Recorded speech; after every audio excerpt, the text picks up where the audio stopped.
Hi, and welcome again sa aking vlog na ang ating topic ngayon is all about Bigo again since part 1 pa lang na-post natin, and this is the part 2, entering the questions of what is the use of Bigo, paano gamitin si Bigo, and etc. So, I list down everything, every possible questions na pwede nyong itanong. Pwede nyo itanong sa manager or recruiter nyo para hindi tayo masyadong mahirapan sa pag-a-assist sa inyo. Since super mahirap talaga mag-assist ng mga tao sa Bigo, lalo na yung mga newbies.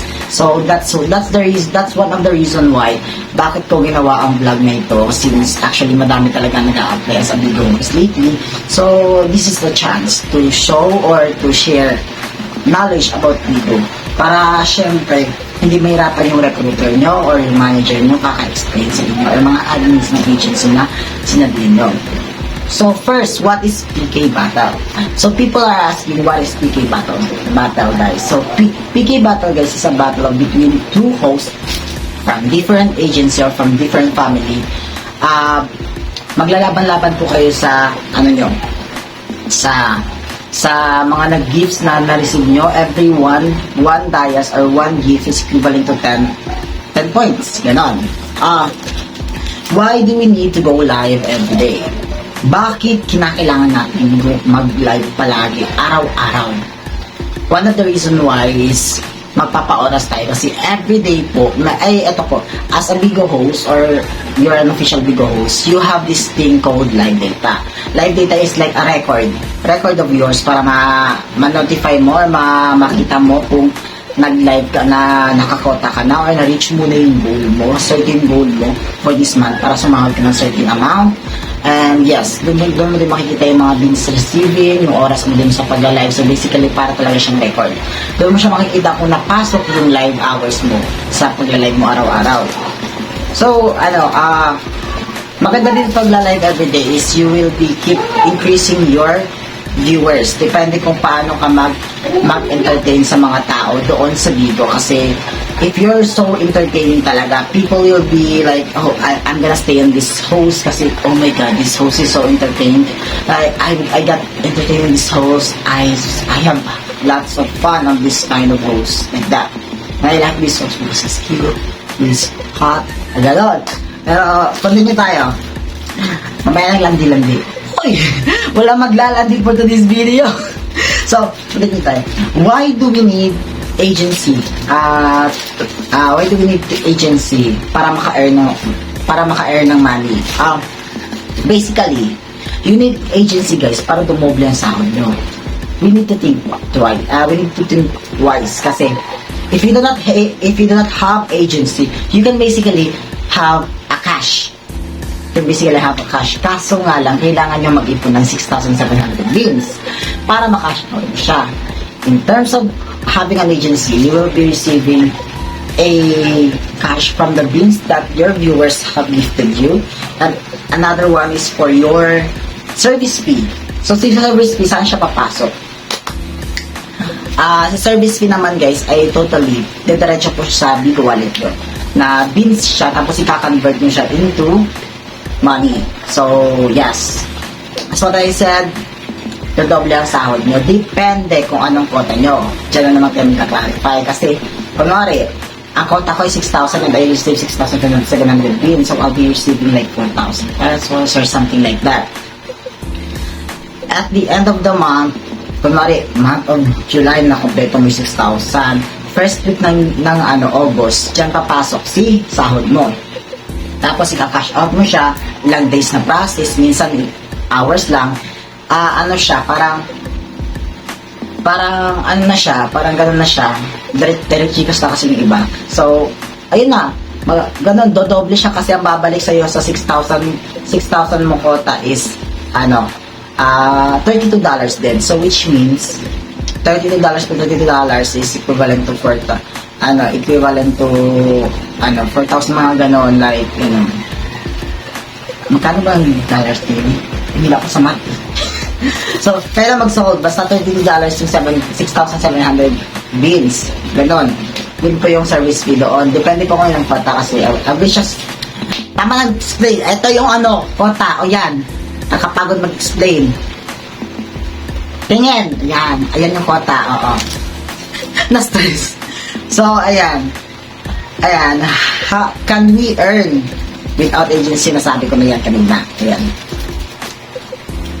What are the benefits of agency? Ayun nga yung sinabi ko, yun yung benefits ng agency na dodoble ang sahod nyo, may mag-guide sa inyo, and yes, sila yung maghahanap sa inyo ng kalaban if ever na hindi nyo ng picky battle since, yun nga. What is the benefit of posting Bigo? Ayun. Lots of people are asking this thing. Sir, nakaka-receive po ba ng beans pag nagpo-post ka ng videos, ng pictures sa Bigo? Yes, you can receive. Depende kung anong content ko doon at depende sa quality ng video mo. So, for example, I'll be posting this on Bigo. Like, basta maganda ang quality, clear, hindi kailangan pogi, hindi kailangan maganda, hindi kailangan pangit, hindi kailangan tahimik, gano'n.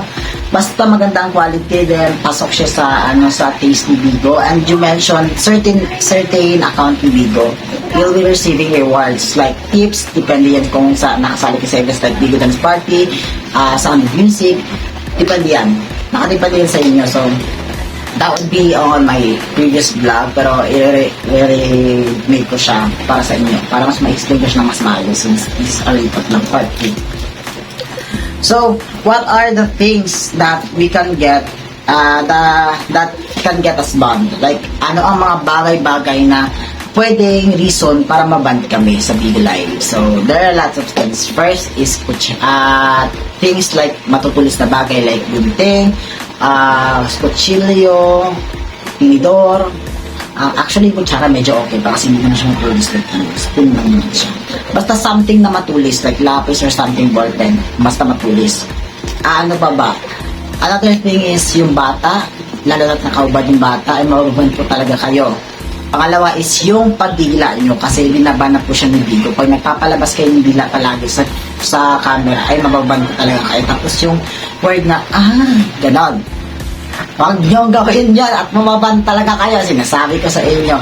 Siyempre, bawal din yung paghuhubad, lalo sa lalaki at sa babae. Huwag niyo pong galawin yung chest part.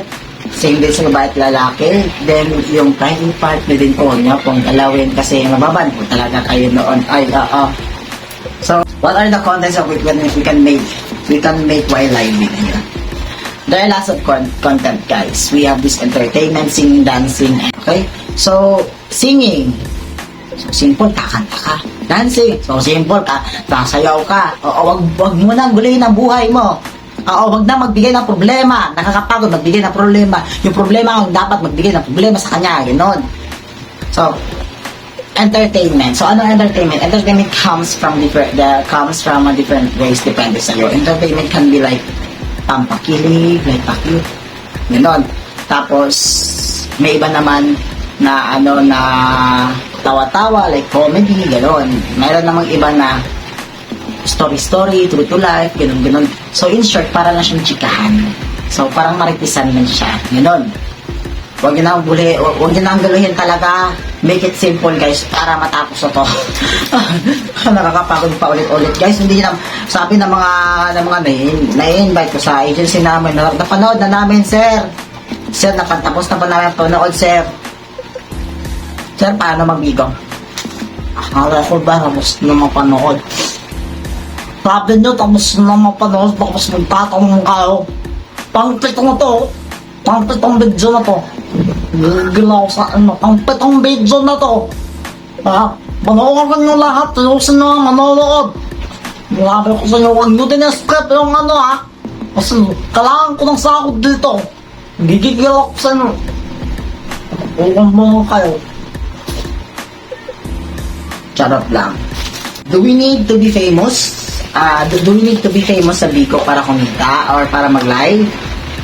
No, you don't need to be a famous in Bigo kasi Bigo Live is letting you to go live without followers.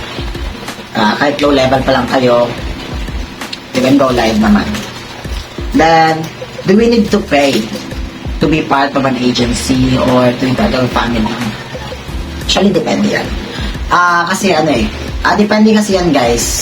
Actually, for my agency, you don't need to pay to be part of my agency. But sa ibang mga agency kasi, like, yeah, they don't need to pay, but they need to give and take. But for me, I believe that you don't need to give and take. You need to do efforts. Yes, may times na kailangan din mag-give and take, pero dapat yung willingness, yung willingly kayong mag-support sa isa't isa. Kasi sa totoo lang, naaawa din ako sa mga bagong users na magre-recharge, bibili ng dias para i-supporta. Siyempre, nakakawa naman kayo since wala pa kayong sweldo, wala pa kayong sinasahod. So, magre-recharge kayo para may pang-support sa PK, sa family badge. The truth is, kahit moral lang sa amin, kahit moral support lang would be fine. Always natin remember na importante, ang mas pinaka-importante dito sa Bigo is to have friends. Kasi Bigo is also considered a social media platform, guys. Kasi if you wanna know about it, like there was a time na nag-audition ako sa isang commercial. Since I'm a freelance actor, I audition post.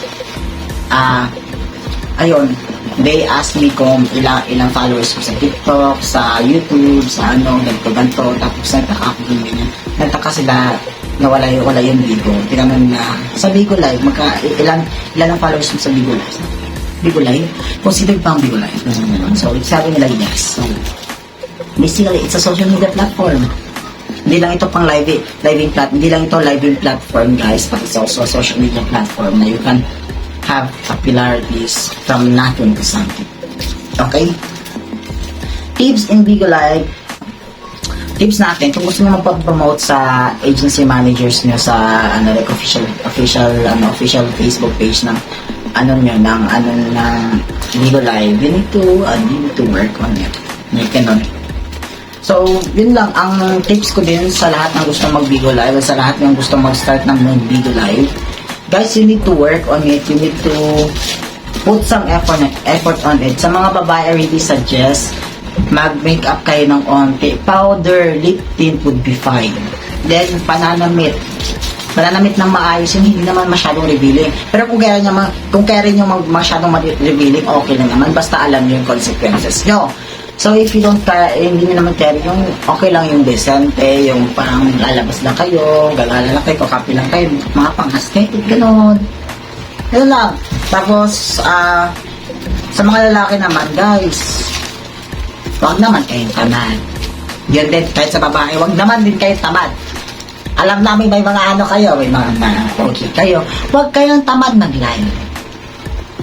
Kung kaya nyo, madaling araw, hapon, gabi, kasi para malaman nyo kung anong oras yung mga viewers nyo, kasi depende kasi sa mga oras ng mga viewers nyo para mas maging better live streamer kayo. Depende yan sa inyo. So, ayun, anyway, that's all for today's video. Tapos ko na pala tong vlog na to, and yes. Anyway, I will be inviting you all, guys, to follow our FB page, PhD Talent Studies 1. I will be putting the link down below. And also, I would like to invite you all sa pag-follow sa aking FB account, official FB account, this one. I will be also linking this one in here. And my TikTok account, this one, you can just check also sa TikTok store ko. TikTok shop kung anong merong mga gamit na pwede nyo magamit sa pagla-live stream if you wanna be a live streamer. So, yes. And please don't forget to like, share, subscribe, comment your questions. Any questions, guys, na pwede natin madala sa next vlog natin about Bigo. Dito lang mo yan sa Bigo Talk. Yeah, and that's all for today. Thank you so much, guys. Mwah.